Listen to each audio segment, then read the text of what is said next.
ngasi ana kitang share tawjaningbasi Ezekielgi panduk kunthraga taret hana mamangda soi among logra male aikogi akangba sarusing adugi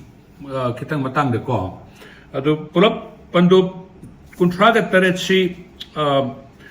wahi kanwa yawi punna wahi kungani pan yawi ana kungani pan yawi si masi akoina tangkhak ahum thokna uiye ana ahanba tangkhak adudi amadagina tara phawbasi akangba saru adugi matangdani ko aduna tara mathoidagi taraga mari phawbadana akangba saru du karino hadi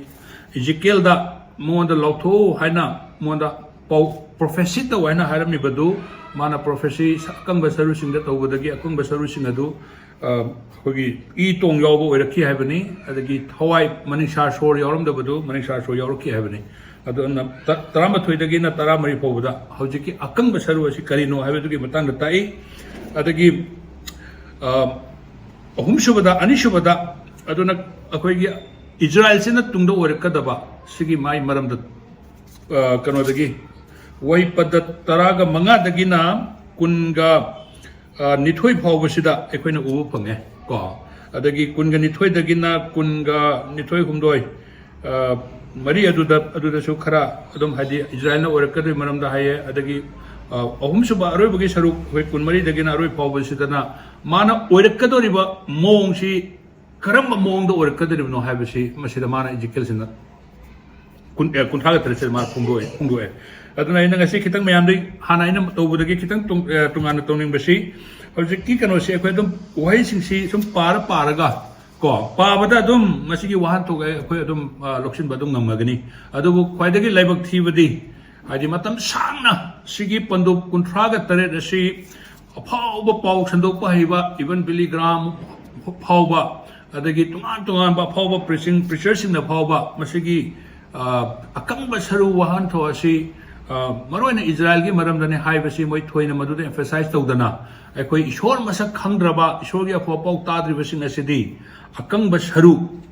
gumbagi mongwina yamba sumtai aduna bungo Jesu Christ gi apho paw taba matamda ikang kangraba saru asa masi thawai asengba laktana akhoi si aran khobam phangdana akhoi si anoba pusi phangabani haibagi pandamna yamba oina sumsineye ko adubu hojikandi even ngasi akhoi Sunday sida America dagi moi ani ni moi si preaching tawba yade akhoi India gi rule gi matungina moi tourist visa da lakpani na paw sandokpa yade paw sandodi moi pharga jela thamba yai adi khudakta India dagi chakron plantoki ba yai aduna moi si interview na tohli ko akhoi Manipur foreigner sing yam laga paw he sandoma mayam lebido mayam sima khangbiyo tourist visa da lakpa any kana amata Christian gi paw sandopana sandopo oirabasu any lecture piba yade any hombo chawa pirambasing adu makoi adu akhoi CID natragana akhoi home affair na moi paw phungadi moi mathang lakpada moi thingani ko moi ji dum dharma da paw sandopo bisaru thugai na ko aduna kunthraga taret ki ngasi ena pambi moi dusu ngasi ngasai ningthau leibak ki maramda moi ngangam meba hana na lakpada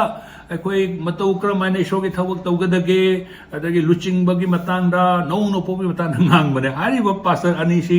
akhoi ga thabak sumina basi sai kunthra mok surabane ana hanang moi la ngangam basi ningthau leibak khakta ki maramda ngangam meba ai nan mamang hek panjabase America da chok sin ningthau leibak ki maramda ngang howeba aduna masi akhoi Manipur da su khara yora ani ningthau leibak tam ngana ba ko aduna sigi ningthau leibak sigi maramdani Ezekiel na kunthraga taret ramisi ningthau leibak adu adugi matang dunni maroina Israel duna oiragadaba Israel na palagadaba duda akhoi su Jesu Christ gi mapanna Israel na pangadaba du akhoi jo amatto ina punna panminagani haibase akhoi na gospel da uba phange ana kunthra taret ki amadagi sumai akhoi khara yiminasi ko aigi ithakta lainingthau ibungogi shom tarami lainingthau ibungogi thawai duna aibu loina duna mapanda puthokpirami saru yamna leiba tapak amada aibu puduna chalami mahangna aibu saru singdugi akoibada puduna chalami yengu mafam duda masing langamdraba saru tapak tuda lerami ko sida hadi masing thingamdraba saru na pik thalaba tapak ama lerami haibane ko aduna sagi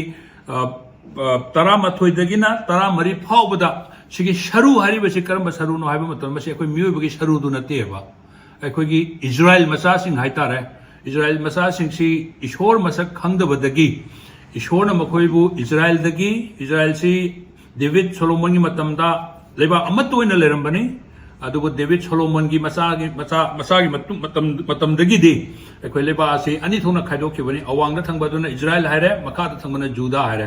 juice ꯍꯥꯏꯕ ꯑꯩꯈꯣꯏꯒꯤ ꯐꯨꯔꯨꯞ ꯖꯥꯇꯤ ꯑꯁꯤꯁꯨ ꯉꯁꯥꯏꯒꯤ ꯖꯨꯗꯤꯌꯥꯗ ꯂꯩꯕꯁꯤꯡꯗꯒꯤ ꯂꯥꯛꯈꯤꯕꯅꯤ ꯍꯥꯏꯕꯁꯦ ꯑꯩꯈꯣꯏꯅꯁꯨ ꯊꯦꯡꯅꯩꯀꯣ ꯑꯗꯨꯕꯨ ꯃꯌꯥꯝ ꯑꯗꯨ ꯖꯨꯁꯅꯦ ꯍꯥꯏꯅ ꯍꯧꯖꯤꯛ ꯃꯌꯥꯝꯅ ꯂꯧꯅꯕ ꯂꯩꯌꯦ ꯑꯗꯨꯅ ꯖꯨꯁ ꯍꯥꯏꯕꯁꯤꯒ ꯏꯖ꯭ꯔꯥꯏꯜ ꯍꯥꯏꯕꯁꯤꯒ ꯌꯥꯝ ꯈꯦꯠꯅꯩ ꯍꯥꯏꯕꯒꯤ ꯑꯆꯧꯕ ꯗꯤꯕꯦꯠꯁꯨ ꯂꯩꯌꯦ ꯏꯖ꯭ꯔꯥꯏꯜ ꯍꯥꯏꯔꯒꯗꯤ ꯑꯄꯨꯟꯕꯕꯨ ꯖꯨꯁ ꯍꯥꯏꯔꯒꯗꯤ ꯖꯨꯗꯤꯌꯥ ꯃꯣꯏ ꯑꯗꯨꯗꯒꯤ ꯑꯣꯏꯔꯛꯄꯅꯤ ꯍꯥꯏꯅ ꯁꯨꯃꯥꯏꯅ ꯍꯥꯏꯅꯕꯁꯨ ꯂꯩꯌꯦ ꯑꯗꯨꯅ ꯃꯁꯤꯡ ꯌꯥꯝꯃꯤ ꯍꯥꯏꯕꯅꯤ ꯑꯗꯨ ꯉꯁꯤ ꯀꯅꯥꯅꯣ ꯍꯥꯏꯕ ꯇꯥꯔꯒꯗꯤ ꯉꯁꯥꯏꯒꯤ ꯏꯁꯣꯔꯒꯤ ꯍꯥꯏꯕ ꯏꯟꯗꯕꯗꯒꯤ ꯑꯋꯥꯡ ꯊꯪꯕꯗ ꯂꯩꯔꯝꯕ ꯏꯖ꯭ꯔꯥꯏꯜꯗꯒꯤ ꯍꯥꯟꯅ ꯇꯥꯟꯊꯣꯛꯑꯒ ꯕꯦꯕꯤꯂꯣꯟꯅ ꯃꯣꯏꯕꯨ ꯐꯥꯔꯒ ꯄꯨꯈ꯭ꯔꯦ ꯑꯗꯒꯤ ꯀꯣꯟꯅ ꯑꯩꯈꯣꯏ ꯖꯨꯗꯥꯗ ꯂꯩꯕ ꯖꯨ ꯃꯆꯥꯁꯤꯡ ꯑꯁꯤꯁꯨ ꯏꯁꯣꯔ ꯍꯥꯏꯕ ꯏꯟꯗꯕꯗꯒꯤ ꯃꯈꯣꯏꯕꯨꯁꯨ ꯂꯣꯏꯗ ꯊꯥꯈꯤꯕꯅꯤ ꯑꯗꯨꯅ ꯏꯖꯤꯀꯦꯜ ꯑꯁꯤꯁꯨ ꯑꯩꯈꯣꯏ ꯖꯨꯗꯥꯗ ꯂꯩꯔꯝꯕ ꯖꯨꯁ ꯃꯌꯥꯝꯗꯨꯒꯤ ꯃꯅꯨꯡꯗ ꯌꯥꯝꯅ ꯑꯉꯥꯡ ꯑꯣꯏꯔꯤꯉꯩ ꯃꯇꯝꯗ ꯃꯥ ꯑꯁꯤ ꯐꯥꯔꯒ ꯕꯦꯕꯤꯂꯣꯟꯗ ꯐꯥꯔꯒ ꯄꯨꯈꯤꯕꯅꯤ ꯍꯥꯏꯕꯅꯤ ꯑꯗꯨꯅ ꯃꯥꯅ ꯐꯥꯔꯒ ꯄꯨꯈ꯭ꯔꯕ ꯃꯇꯨꯡ ꯃꯥꯅ ꯁꯤꯒꯤ ꯂꯥꯏꯔꯤꯛꯁꯤ ꯏꯕ ꯃꯇꯝꯗꯗꯤ ꯉꯁꯥꯏꯒꯤ ꯏꯖ꯭ꯔꯥꯏꯜ ꯍꯥꯏꯕ ꯂꯩꯕꯥꯛ ꯍꯥꯟꯅ ꯂꯩꯔꯝꯕ ꯂꯩꯕꯥꯛ ꯑꯁꯦ ꯄꯨꯡꯃꯨꯠ ꯃꯨꯠꯈ꯭ꯔꯕꯅꯤ ꯑꯃꯨꯛ ꯂꯩꯈꯤꯗ꯭ꯔꯕꯅꯤ ꯑꯗꯨꯅ ꯏꯖꯤꯀꯦꯜꯁꯤ ꯀꯔꯝꯕ ꯃꯇꯝꯗ ꯏꯔꯝꯕꯅꯣ ꯍꯥꯏꯕ ꯇꯥꯔꯒꯗꯤ ꯖꯤꯁꯨ ꯈ꯭ꯔꯤꯁꯇ ꯂꯥꯛꯀꯗꯕ ꯆꯍꯤ 550 ꯀꯣ 550 ꯅꯤꯐꯨ ꯍꯨꯝꯐꯨꯇꯔꯥ ꯁ꯭ꯋꯥꯏ ꯋꯥꯠꯂꯤ ꯃꯇꯝꯗ ꯏꯔꯝꯕꯅꯤ ꯍꯥꯏꯌꯦ ꯑꯗꯨꯅ ꯃꯇꯝꯗꯨꯗ ꯏꯖ꯭ꯔꯥꯏꯜ ꯍꯥꯏꯕ ꯐꯨꯔꯨꯞ ꯑꯁꯤ ꯏꯖ꯭ꯔꯥꯏꯜ ꯍꯥꯏꯕꯁꯤ ꯖꯨꯁ ꯍꯥꯏꯕ ꯏꯖ꯭ꯔꯥꯏꯜ ꯃꯆꯥꯁꯤꯡ ꯑꯁꯤ ꯂꯣꯏꯅꯃꯛ ꯆꯈꯥꯏꯈꯤꯗꯅ ꯃꯈꯣꯏꯒꯤ ꯂꯣꯟ ꯃꯈꯣꯏꯒꯤ ꯙꯔꯃ ꯃꯈꯣꯏꯒꯤ ꯆꯠꯅꯕꯤ ꯃꯌꯥꯝꯁꯦ ꯂꯣꯏꯅ ꯃꯥꯡꯈ꯭ꯔꯕꯅꯦ ꯑꯗꯨꯅ ꯃꯗꯨꯕꯨ ꯏꯖꯤꯀꯦꯜꯗ ꯏꯁꯣꯔꯅ ꯎꯍꯟꯕ ꯃꯇꯝꯗ ꯑꯁꯤꯕ ꯁꯔꯨ ꯍꯥꯏꯅ ꯁꯨꯃꯥꯏꯅ ꯎꯍꯜꯂꯝꯃꯤ ꯍꯥꯏꯌꯦ ꯑꯗꯨꯅ ꯑꯅꯤꯒꯤ ꯑꯔꯣꯏꯕꯗ ꯍꯥꯏꯔꯤꯕ ꯁꯔꯨꯁꯤꯡ ꯑꯗꯣ ꯌꯥꯝꯅ ꯀꯪꯂꯝꯃꯦ ꯍꯥꯏꯕ ꯏꯀꯪ ꯀꯪꯕ ꯗ꯭ꯔꯥꯏ ꯀꯣ ꯃꯁꯤꯅ ꯇꯥꯛꯄꯗꯤ ꯁꯔꯨꯁꯤ ꯍꯥꯏꯗꯤ ꯄꯨꯡꯀꯪ ꯀꯪꯂꯕ ꯑꯃꯨꯛ ꯍꯟꯅ ꯍꯤꯡꯒꯠꯂꯛꯀꯅꯤ ꯑꯃꯨꯛ ꯍꯟꯅ ꯑꯁꯤ ꯍꯥꯏꯗꯤ ꯌꯥꯝꯅ ꯃꯥꯒꯤ ꯂꯩꯔꯝꯃꯤꯕ ꯃꯥꯒꯤ ꯗ꯭ꯔꯥꯏꯅꯦꯁ ꯃꯥꯅ ꯂꯩꯔꯝꯃꯤꯕ ꯐꯤꯕꯝ ꯑꯗꯨꯒꯤ ꯃꯥꯒꯤ ꯁꯛꯇꯝꯗꯨꯁꯦ ꯇꯥꯛꯑꯦ ꯀꯣ ꯑꯗꯨꯅ ꯃꯉꯣꯟꯗ ꯑꯍꯨꯝꯗ ꯃꯥꯅ ꯑꯩꯉꯣꯟꯗ ꯍꯥꯏꯔꯛꯏ ꯍꯦ ꯅꯨꯄꯥ ꯁꯔꯨꯁꯤꯡ ꯑꯁꯤ ꯃꯊꯋꯥꯏ ꯍꯞꯄ ꯌꯥꯒꯗ꯭ꯔꯥ ꯅꯠꯇ꯭ꯔꯒ ꯍꯤꯡꯕ ꯌꯥꯒꯗ꯭ꯔꯥ ꯁꯔꯨꯁꯤꯡꯁꯤ ꯑꯃꯨꯛ ꯍꯤꯡꯍꯟꯕ ꯉꯝꯒꯗ꯭ꯔꯥ ꯍꯥꯏꯕꯅꯤ ꯃꯗꯨꯗ ꯏꯁꯣꯔꯅ ꯏꯕꯨꯡꯉꯣ ꯂꯥꯏꯅꯤꯡꯊꯧꯅ ꯍꯥꯟꯅ ꯈꯪꯕꯤꯔꯤꯕꯗꯨꯅꯤ ꯍꯥꯏꯅ ꯃꯁꯤꯗꯒꯤ ꯃꯊꯪꯗ ꯏꯕꯨꯡꯉꯣꯅ ꯃꯉꯣꯟꯗ ꯍꯥꯏꯔꯝꯃꯤ ꯁꯔꯨꯁꯤꯡꯁꯤꯗ ꯋꯥ ꯇꯥꯛꯊꯣꯛꯎ ꯄ꯭ꯔꯣꯐꯦꯁꯥꯏꯁ ꯍꯥꯏꯕꯅꯤꯀꯣ ꯋꯥ ꯇꯥꯛꯊꯣꯛꯄ ꯄ꯭ꯔꯣꯐꯦꯁꯥꯏꯁ ꯑꯩꯈꯣꯏꯒꯤ ꯁꯤꯗ ꯋꯥ ꯇꯥꯛꯊꯣꯛꯎ ꯍꯥꯏꯕꯗꯤ ꯃꯉꯣꯟꯗ ꯇꯨꯡꯗ ꯊꯣꯛꯀꯗꯕꯁꯤꯡ ꯑꯗꯣ ꯃꯈꯣꯏꯗ ꯂꯧꯊꯣꯛꯎ ꯍꯥꯏꯕꯅꯦꯕ ꯀꯩꯅꯣ ꯋꯥꯍꯩ ꯃꯔꯤꯁꯤꯗ ꯍꯥꯏꯁꯦ ꯃꯈꯣꯏꯗ ꯍꯥꯏꯌꯨ ꯍꯦ ꯀꯪꯂꯕ ꯁꯔꯨꯁꯤꯡ ꯂꯥꯏꯅꯤꯡꯊꯧ ꯏꯕꯨꯡꯉꯣꯒꯤ ꯌꯋꯥꯗꯨ ꯇꯥꯔꯣ ꯃꯉꯥꯗ ꯀꯪꯂꯕ ꯁꯔꯨꯁꯤꯡ ꯅꯈꯣꯏꯗ ꯃꯄꯨ ꯏꯕꯨꯡꯉꯣ ꯂꯥꯏꯅꯤꯡꯊꯧꯅ ꯑꯁꯨꯝꯅ ꯇꯥꯛꯄꯤꯔꯤ ꯌꯦꯡꯉꯨ ꯅꯈꯣꯏꯗ ꯑꯩꯅ ꯊꯋꯥꯏ ꯍꯥꯞꯄꯤꯒꯅꯤ ꯑꯗꯨꯒ ꯅꯈꯣꯏ ꯍꯤꯡꯅ ꯂꯩꯕ ꯉꯝꯒꯅꯤ ꯁꯤꯡꯂꯤ ꯇꯥꯡꯂꯤ ꯄꯥꯜꯍꯟꯒꯅꯤ ꯁꯥꯗꯣꯡ ꯍꯥꯞꯄꯤꯔꯒꯅꯤ ꯎꯟꯁꯥ ꯄꯤꯕꯤꯔꯒꯅꯤ ꯊꯋꯥꯏ ꯍꯥꯞꯄꯤꯔꯒꯅꯤ ꯑꯗꯨ ꯑꯣꯏꯔꯕꯗꯤ ꯅꯈꯣꯏ ꯍꯤꯡꯂꯒꯅꯤ ꯃꯇꯝꯗꯨꯗꯅꯈꯣꯏꯅ ꯑꯩꯁꯦ ꯂꯥꯏꯅꯤꯡꯊꯧꯅꯤ ꯍꯥꯏꯕ ꯈꯪꯂꯒꯅꯤ ꯍꯥꯏꯕꯅꯤꯗ ꯀꯣ ꯑꯁꯤꯒꯤꯁꯤ इजराइल है इजराइल से मुख्रब लोई बेबीलोन को मोइन मदुदा लेरगा लेरिंगे मतमदुदा ईश्वरना मखोइदा लौथोंब वहीनेब नकोय असि एना मो हिंगलनगनी अदुना मतमदुदा मसिगी प्रोफेसी असि करी हारिमनेगा हाइसे खंगम बजा नते मखोइसि मखोइगी मतमदुदि लाइरदना इजराइल ना मखोइगी हौजे अखोइ इजराइल हौजे इजराइल सेना इजराइल की मोइगी मरमदा मोइगी नेशन असि यूनाइटेड नेशन ना 1948 त पीगी बने हाइको 1948 ममांगदा सिगी वहाई सिंगसि पागंदा सिगी बाइबल सि नैनब मतमदा कमेंट्री मयामना मसि इजराइल ना ngasi ओइरेबसि सुमाइना ओइरकनी गा हाइबसि मंगदबो मंगिदि हाय सिगी वहाई जि थुंगगनि हाइबसि अदुना मखा तारकपदा मुको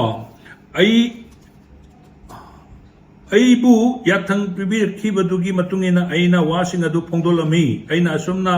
वासिंगदु हाइरिङै मतमदा खोंजेल अमा थोरई येंगु यामना होव मखोन थोपा होरगलमी मागी मागी मफम चाना सरुसिंग अदु समजिनबा होरगलमी अइना सुम यंखिबदा हारिबा सरुसिंगदा सिंगली पानबा होरई सादोंग पानबा होरगले उनसा ना मखोइदा कुपसिनबा होरगले अदुबु मखोइदा थवाइदि लेरमदे को निपानदा हरि सादोंग यावरे सिंगली यावरे उनसा यावरे को मसी मतमदुदा लौथोंबा वारिनी अदो इजिकेल द मोंदा ओहनगिबदुनी को अदो मसी मतमदुदा हाइबसि मखोइदा खोइगी थवाइदि यावरमदि हाय thawai si shor si magi thawai shor si yoram de haye matam do de bungona engon harame he nupa thawai du kauduna hayu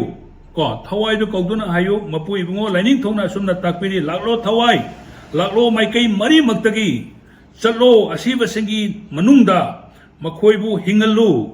mahana piba yathangdugi matungina ai wa tatholami makhoida thawai sankhirami arga makhoi makhongna lepa horakle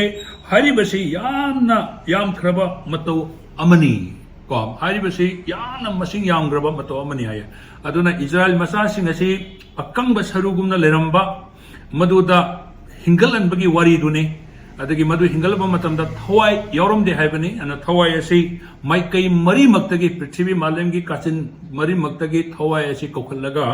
makhoi hingangi haibani ba aduna sida tami ba prophecy asi hoji makha tarakpada tara dagina tara mari pawbada masi Israel macha buni haibani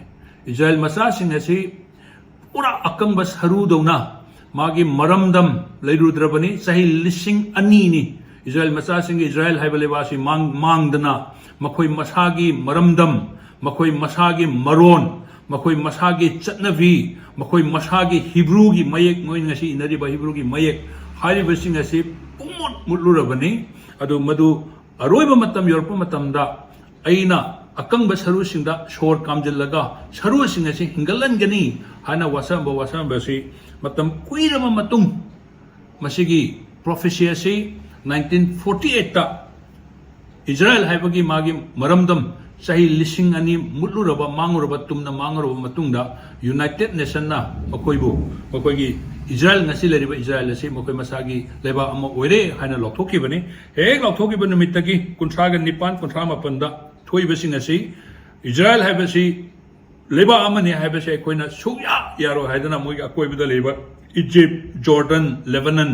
Iran Iraq makoina matam dudagi moi lepaga lakibani hojik pawba moi Israel asi kanu tawru haina ko aduna kuntra mapanda koina madugi matang da uye aduna sigi lauthomba si kedongai lauthomba no Jesu Christ na lakada ba chai chongaro ko chonga chatruk long wali mangda lauthomba ni adu thungabana karai da thungaba Jesu Christ lakrabo matum ngasi dagi chai only 75 ki mamang kakta da thungaba sigi wapau sneba aduna maikai mari maktagi malemgi maikai mari maktagi thawai sing laklo haina korki bada hoji aroiba matamda Israel macha sing asi magi maramdamda halakani haina maichau mayam na lokthomba adagi sida Ezekiel na thawai mayam sa maikai mari maktagi aina lao aina korkani haibado hojik thungadana Israel da hojik si Jews macha sing asi mathang laaga hojik moi khundarare haibani ko aduna magi mari bak leram dabadu hojik mari bak leire adagi Jews have Jews Israel have Israel sa prithvi gi lemai da kadai da lebino na khangam dabado hojik ti yam sengna makoi asi khangnar e haibani ko adagi taraga manga dagi na kungani thoisida amok yam ngakpa sida koi uja sing myam sum thengnaram gani ko koi meitelon gi bible da taraga tarukta sumaina hen nupa kwakchin ama khullaga iyu ana kwakchin haibasi akoi meitelon na masi karino ai khangre adu English tadi akoi chaishu haitare chaishu amada iyu haibani aduna Ezekiel da chaishu ani pi haibani chaishu ani da ahambade ibna Juda amadi mahakal onena leminaki ba Israel singi masa sing haina adugi wahi si chaishu ahamba nasagi kwakchin haiba du da mani ire aduga atoppa kwakchin ama lorga iyu Joseph Ifreti machang amadi mahaka samnaramba Israel gi missing haina hariba akoi chaishu ani asida hariba wahi ani si mar iraga sigi chaishu si ma ani asi amato ina punsilu haibane ba ko kanoda tara nahaki nakutta makoi amato ina lenana ba makoi gi maramna ikriba kwaksin ani do amato ina punsilu aduga nahaki tinabasing duna nahaki nafamda nahana ekhoida hariba wai singi masang karino haina hanglakpa matamda nahana makoida haigedabani masi hojik sigi matam sai man panjagi basi Israel haiba Israel David ko Saul ningthau lerame madungda David matang Solomon 솔로몬 기 마땅 파워보다 이스라엘 하이버시 레바 아마토이나 레럼바 거 이스라엘 솔로몬 기 마뚱다 마사누파 레헤봄 기 마땅다기 어랑거다 말레 अवांग थंगबा लेबानी थोना खाइदोक्तना अवांग थंगबदुना इस्राएल हाइरे हाइबनी अदगी खा थंगबचना जुदा हारिबा लेबा Sissu मुटखरबनेबा अदुदा जेसु Christ लाकदबा चाहि चात्रुमु वालिंग ममांग इरंबा सिगी माइचोंग इरंबा जिकेने इरंबा वपा अदुदि canoe हारगा इस्राएल मचासि मुलुरबा सरु अकंबो ओरबसि हिंगलकनी अमो मोय लेरकनी मोय मरमदम लेरकनी अदु खक्ता नतना मागी लेबा हाना अमतोइना लेरंबा हजिक अनि थोख्रबा हजिना मु मुटख्रबा सिगी लेबाक से अमुक हना लागा हजिकती अनि थोकना लेररोय अम्मा खक्ता ओइरगनी हाइबगी मागी प्रोफेशन दुनेबा सिदा क्वाक्चिन अनीदा माना ngसाइगी अमना जुदागी रमे अमना इस्राएलगी रमे को अदुगी दो अम्मा तोइना पुनचिलु हाइबदुगी पांदम असि करीगी सिगी वाहन थोक करिनो हांपा मतमदा असुमाइना खुमु नकोइना मोदन मपुई बुंगोन लनिंग थौना सुमना ताकपिरी यंगु जोसेफ अमदी महाका तिनरिबा इस्राएल की मिसिंगी मरक्ता इरिबा इफ्रेट की मखुत्ता लेरिबा अइना पाइबा तारे अइना मसिबु जुदागी सैदुना समनबिगनी तुंगान तुंगान बा अरिबा सै अनिदो अमत्तो ओइना अइगी खुत्ता तिनसिनगनी हदि लेबा पुमुट मुटखरबा लेबा अमुक हिंगलकनी लेबाक लेरकनी अदा लेबाक तो अनि थोंना लेरंब लेबाक तो हौजिति अमत्तो ओइना लेरनी हाइना लौथोंब मागी प्रोफेसी असा मसे अखोइना 1948 दा थुंबो उइ हाइबनेबा को असिगी तामिबो कनोसे अदुना ngasiदा asi makha tarakpada amaka khitang yengminasi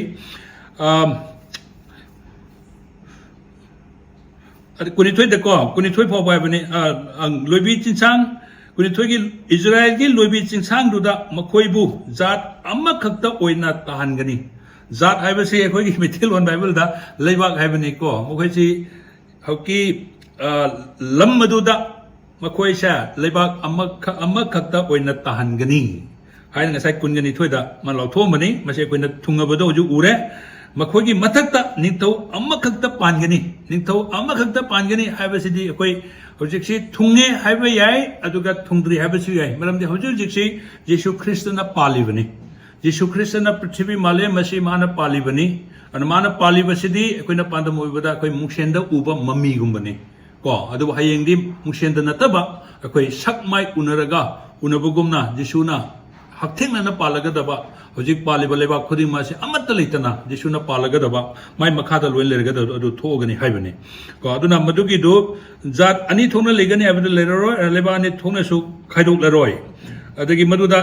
हजिक थुंगद्री मदुगी दो जिसुना निंथौइना पालगनि हाबदु थुंगद्री मदु अखोइना करादा थुंगगनि हाबदि हजिक पालिबसिदि अखोगी स्पिरिचुअल एस्पेक्ट नि हाइबे याय अदु अखोइ हयें कोन अखोइना उरगदबा दुदि मसाइ जिसु मसामना निंथौइना पालबदो मदु अखोइ उरगनि मतमदुदा लाई मूर्ति खुरुमदुना अमदि मखोइना तौरिबा फत्तबा थबकसिंदो मखोइ मसाबु मंगहननबा थबक अमुक तौररोय आइना ngसा हाइजबदो अखोइ दानियलना सयोन हुंबुद्रागी उखिबा मागी मागी विजन अदुदा हुंबुद्रा सुबा सयोन अदु लोरबा मतुंगदा अयोन अरान लेपख्रगनी पाप हाइबा पाप लेपख्रगनी अथेंबा फत्तबा हाइबा मयाम से लेखरगनी हाइबनेबा अदुना मणिपुर सो यामना वारबा मतम मसिदा धर्म चेनबा मिहात मिपुन लेत्रबा लेबा सेंजा थुंजा तौद्रबा लेबा नुपी अंगांगदा कातुकारन तौद्रबा खुलाई पाइदना अकनबा सकलिबा हारिबा मयाम से सुक्लै लेत्रबा जुग अमा यामना थुना लागने हाइबनेबा मदुगी जुगतुनी हौजी मसिदा पलिबसे इस्राएल मचासिंग असी हौजी मोहोगी मफम मोहोई मतमदु योरबो मतमदा ngसागी कनोदु लेरो हेबनी अदु ngसाइ सिदा धर्मदा हंथरलिबसिंगदगी मखोइबु आइना कनबिगनी धर्मदा हंथरलिबसिंग हाये मसी इंग्लिश की बाइबल दा अखोगी बैकस्लाइड तौबसे अखोइ सिंग असि बैकस्लाइड तौद्रंगाइगी बैकस्लाइड तौग्रे हाइदुना अखोइना मीदुगी दौता प्रार्थना तौबी मीगी दो दौता अखोइना काउंसलिंग पी को हारिबा सिगुंबा बैकस्लाइड तौरगनी ईश्वरदगी लामना चखरगनी पाप तक तारगनी हाइबगी अकीबसि लेरो हेबनेबा अदुगुंबा लेबाक्तुनेबा अखोइना ngसाइ पालुदोरिसे जिसु थाजबदगी अखोइना फंगिबसे इस्राएल मसासिंगी दमता ईश्वरना थौरांग तौरगा थंबिबा मखोइगी दमता थौरांग तरंबदो येशु ख्रिस्टगी मपाना मखोइजु कंबिबा फंगनी अदुगा अखोइ इस्राएल नत्रबा अखोइ टेबल तारक चखुम बाव चाबगी हक लेत्रब अखोई जनता लेब जनता सा ईश्वर की मागी युमतुंग सरुक फंगगनी मागी चाक्तुंग सरुक फंगगनी हाइबनेबा अन अदुगी चाक्तुंग सरुक अदुदी करम मतम लाजे सिगी बैकस्लाइड कुंबा लेरनी पाप तौरुरगनी अथेंब लेगनी फत्तब तौरुरगनी हाइबे सिगुंबा फत्तब गी थवाई अदगी फत्तब वखन खनबगी सिगुंबा थवाई मखैसा लोइनमक लौथोखरगा धर्म चेनबा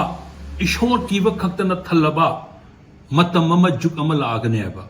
मसीगी जुग से स्वर्गदा ओइगने हाइबे नतेबा बाइबलना ताइबंग पमालेम सिदा मसाई जिसु ख्रिस्टना सिगी सरु मयाम असि हिंगललबा मतुंग अदगी मागी लेबाक लेरमदबदो लेबाक से लोइन हंजलबा मतुंगदा मान हलपो मतमदा ओइगने हाइबनेबा अदुना मतम से लेत्रे कुनगा निपान दगी कुनगा मापन फावसिदा कुनगा निपान फावसिदासु हाइबा लेबादो कर्म मखंगी लेबाक से ओइगने हाइबसि मसिदा सुगाय नं ताएबको अदो मसिदा कुनगा तरे किसी कुनगा तरुक्का अदु पारगा तुम लसिनजगे मरा चेना पानबा याननबा मखोइगा अइगा वारेपनबा वासक अमा लौगनी अइना मखोइदा बोर्ड पीबीगनी मखोइगी मसिंग हेंगलकनी को ज्यूस मचा सिंह खतोरंबदो हजिक्ति ज्यूस मचा नतबा अखोइ मयाम सु थौजान गी मखादा यीशु ख्रिस्ट गी मपाना अखोइगी मसिंग हेंगत खरबनेबा अन मतम लेबदा लेंगदना मखोइगी मरक्ता अइगी निंगना संगदो ईश्वर की निन्न संगदो लिंखत्कनी हाइबनी सही लिसिंग अमा पानबा मतमदा निन्न संग लेगनी हाइबनी अदुगा सही लिसिंग अमा लोरबा मतुंग अददी निन्न संग अदु लेररोय अदुगा ईश्वर मसामक अखोइगी निन्न संग ओइरागा लेबिगनी हाइबनेबको अन कुत्रेता अइगी लेफमदु माय ड्वेलिंग प्लेस आइन हे हाइबदो ईश्वर की लेफम ईश्वर की ड्वेलिंग प्लेस अखोइना रेवलेशन कुनगा माथोइगी अहुमदा ईश्वर की लेफम ताइबुंग मिगी मरक्ता ओइररे हाइबा लेफमदो मखोइगी मरक्ता मतम लेबक खिविता उरोंग ओइना खिंदुना थमगनी महाक एहाक मखोइगी मपु इबुंगो ओइगनी अदुगा मखोइ अइगी मिसिंगनी हाइना लिपानगनी मतम लेबक खिविकी ओइना मखोइगी मरक्ता अइगी निन्ने संगदु लेंगदना लेबा मतमदा जाति सिंगना आबदे लेबाक सिंग लेबाक मयाम नसिना अइशा लाइनिंगथु इबुंगोनी हाइबा फजना खंगनी हाय मतमदुदा हौजिं ngasiदी मैम खंगदेदना अखोइना थाजरिबा ईश्वर से अखोइ ईश्वर ने हाइजु थाजदेबा मतमदुदा अखोइना पांगदरिबा लेबा अदुदा पामा मतमदा लेबा खुदिमंगना ओ मखोइना थाजरिबा जिसुदो ईश्वर हाइबदो जिसुदो ओइरबोइरे हाइबसि लेबा कुनि खंगकनी हाय अदुना ईश्वरना बोर्पि वॉइसनो मतम खितंग हेंगरे मे वरबि यादे ngasi ईश्वर की वाइसना इंगोंदा थौजान यामना पिबे फंगी मयामदसु ईश्वरना थौजान बोर्पि वॉइसनो आमेन।